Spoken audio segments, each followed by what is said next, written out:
Welcome class 6 Sakina public school. देखिए हम लोग अपना जो चैप्टर हमारा चल रहा है बायोलॉजी में वो है ह्यूमन डाइजेस्टिव सिस्टम। इसमें हमने जो जो स्टेप हमने बताए थे उसमें हमने इंजेक्शन के बारे में बताया, यानी खाने को किस तरह से निगला जाता है। उसके बाद हमने डाइजेशन के बारे में आपको बताया कि किस तरह से जो न्यूट्रिएंट हैं हमारे फूड में, जो न्यूट्रिएंट मौजूद हैं, जो प्रोटीन्स हैं, जो कार्बोहाइड्रेट हैं और फैट हैं, ये किस तरह से डाइजेस्ट होंगे और क्यों डाइजेस्ट किए जाएंगे। ये कॉम्प्लेक्स जब हम इनको अपने न्यूट्रिशन में लेते हैं, अपनी ग़िज़ा में लेते हैं, तो ये कॉम्प्लेक्स मॉलिक्यूल्स होते हैं जो बग़ैर डाइजेस्ट किए हमारी जो इंटेस्टाइन है उसकी म्यूकस मेम्ब्रेन से गुजर नहीं पाएंगे, पार नहीं हो पाएंगे। और अगर ये म्यूकस मेम्ब्रेन को क्रॉस नहीं करेंगे तो ये ब्लड सर्कुलेशन में नहीं पहुंच पाएंगे, और अगर ब्लड स्ट्रीम में नहीं पहुंच पाएंगे तो फिर ये हमारी अल्टीमेट सेल्स तक नहीं पहुंच पाएंगे जहां पर इनकी ज़रूरत है। ये सारे जितने भी न्यूट्रिएंट हैं इनके डाइजेशन में, जैसे कार्बोहाइड्रेट जब पूरी तरह से डाइजेस्ट हो जाते हैं, जिनका डाइजेशन बकल कैविटी में, माउथ में ही शुरू हो जाता है सैलिवरी एमाइलेज के जरिए।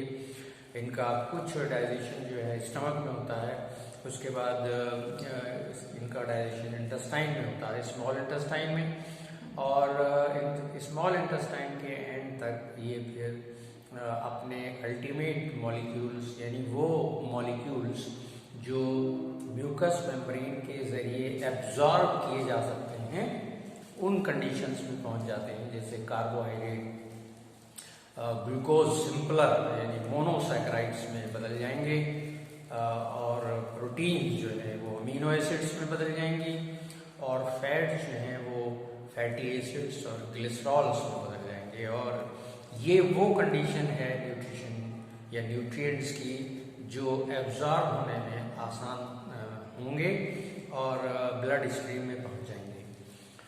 ब्लड इनको लेकर बॉडी के तमाम हिस्सों तक, जितनी भी सेल्स हैं वहाँ तक इनको पहुंचाता है। तो ये तीसरा स्टेप है एब्जॉर्प्शन का। एब्जॉर्प्शन में फिर इस से ज़्यादातर डाइजेस्टेड न्यूट्रिएंट्स को एब्जॉर्ब कर लिया जाता है, और ज़्यादातर पानी को एब्जॉर्ब कर लिया जाता है, और जो बाकी वेस्ट सब्सटेंसेस बचते हैं उनको आहिस्ता आहिस्ता पेरिस्टाल्टिक मूवमेंट के ज़रिए आखिर, यानी लार्ज इंटेस्टाइन के आखिरी हिस्से यानी रेक्टम तक पहुंचा दिया जाता है, और रेक्टम से फिर इनको रिलीज कर दिया जाता है, जिसे इजेक्शन कहते हैं। अब बारी आती है उस काम की जिसके लिए ये न्यूट्रिशन लिया गया है, यानी एसिमिलेशन ऑफ फूड का या डाइजेस्टेड फूड का बॉडी में यूटिलाइजेशन। तो देखिए हमने आपको बताया कि डाइजेशन के जो एंड प्रोडक्ट्स हैं वो ग्लूकोज है। ग्लूकोज को कहा जाता है कि ये एक एनर्जी प्रोड्यूसिंग न्यूट्रिएंट है, तो इससे एनर्जी ही हासिल होगी।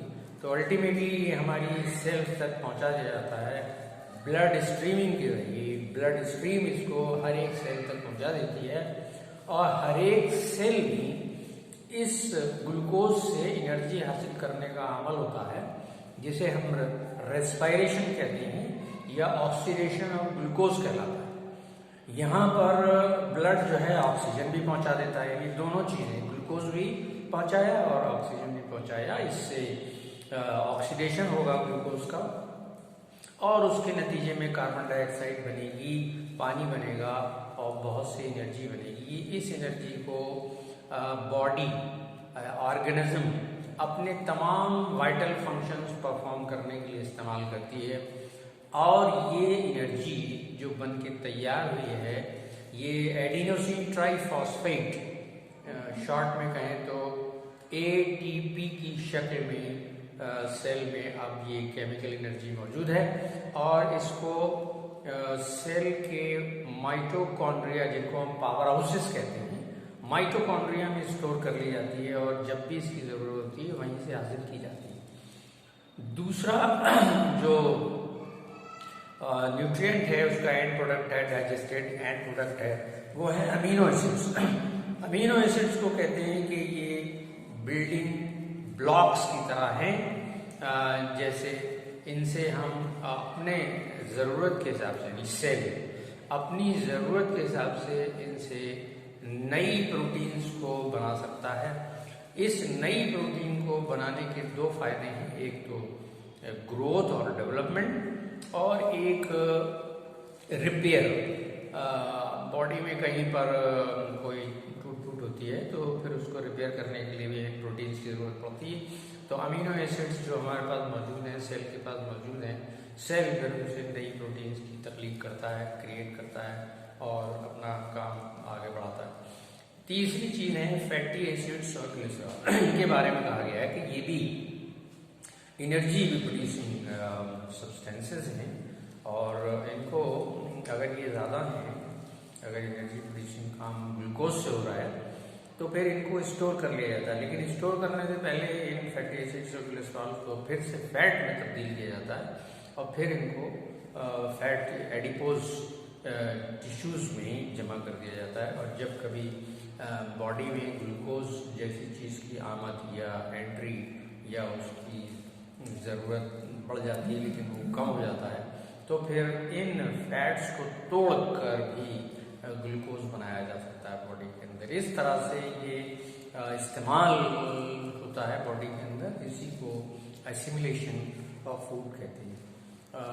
हमारी बुक में एक हेडिंग है good food habits. Good food habits का मतलब है कि आप क्या चीज़ें खाएं और कैसे खाएं। तो इसमें आप सबको पता है, आप सबको जानते भी हैं, घर में हर वक्त इस बात की ताकीद भी होती रहती है कि बासी खाना ना खाएं, स्टेल फूड नुकसान करेगा। चीज़ें जो हमारे आजकल की सोसाइटी में बहुत आम हो गई हैं, डब्बा बंद खाना किसी तरह से भी बॉडी के लिए फ़ायदेमंद नहीं है, हमेशा नुकसान ही पहुँचाएगा। ये इस तरह के फूड से परहेज़ करें। पानी जो है हमारी बॉडी का एक बहुत ही ख़ास जुज़ है और पानी हमें ज़्यादा से ज़्यादा पीना चाहिए।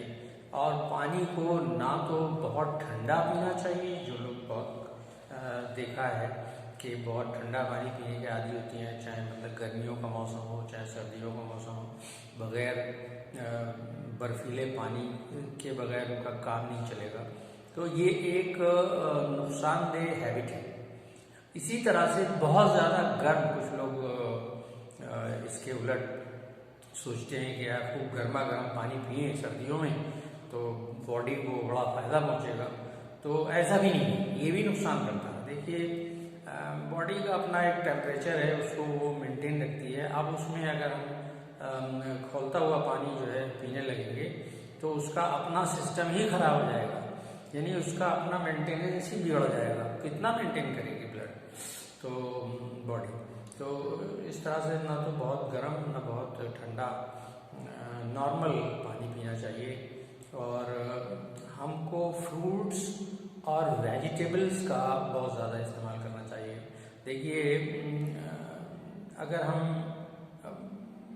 खाली ब्रेड खा रहे हैं और ऑमलेट खा रहे हैं तो आप सोचिए ज़रा खुद कि ब्रेड में भी कोई पानी नहीं है, अंडे में भी कोई ऐसा ऑमलेट बना लिया तो पानी नहीं है।